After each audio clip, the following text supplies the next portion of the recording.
பண்ருட்டி வெற்றி வேட்பாளர் அப்துல் ரஹ்மான் எங்கள் கட்சியுடைய இஸ்லாமிய பேரவையுடைய மாநில செயலாளர். மக்களுக்காக உழைக்கக்கூடியவர். இஸ்லாமியர்கள் தலித்துக்கான ஒரு ஒற்றுமையை தொடர்ந்து வலியுறுத்தி வரக்கூடியவருக்கு தான் இப்போ எங்கள் தலைவர் அவருக்கு சீட்டு கொடுத்துருக்கிறார். இப்போ அவர் சீட்டு கொடுத்ததுமே அந்த தொகுதி உறுதியாக வெற்றி பெற்று விடுவார் அப்படின்ற மாதிரி செய்தி பரவலாக இருக்கிறது. அதனால் அவரை டேமேஜ் பண்ண வேண்டும் என்ற அந்த ஒற்றை நோக்கம் வேறு ஒன்றுமே இல்லை. அவர் பேசாத ஒரு கருத்தை அவர் எந்த இடத்துலையுமே அப்படி பேசலை. நான் வேணா உங்களுக்கு தர்றேன், நீ உங்கள் சேனலில் போடுங்க.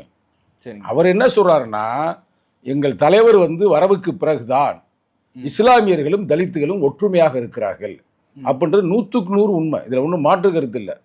ஆரம்ப காலகட்டத்தில் இஸ்லாமியர்களே சில நேரங்களில் தலித்துகளுக்கு சிக்கல் பண்ணியிருக்கிறாங்க.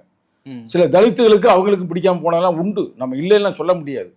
ஆனால் எழுச்சி தமிழோட வரவுக்கு பிறகு, அதுவும் 90கள் அவர் சொல்லுவார், என்ன சொல்லுவார்னா, எரிபடும் சேரிகளிலிருந்து இடிபடும் மசூதிகளிலிருந்து புறப்படும் வெப்ப சூறாவளி தான் விடுதலை சிறுத்தைகள்.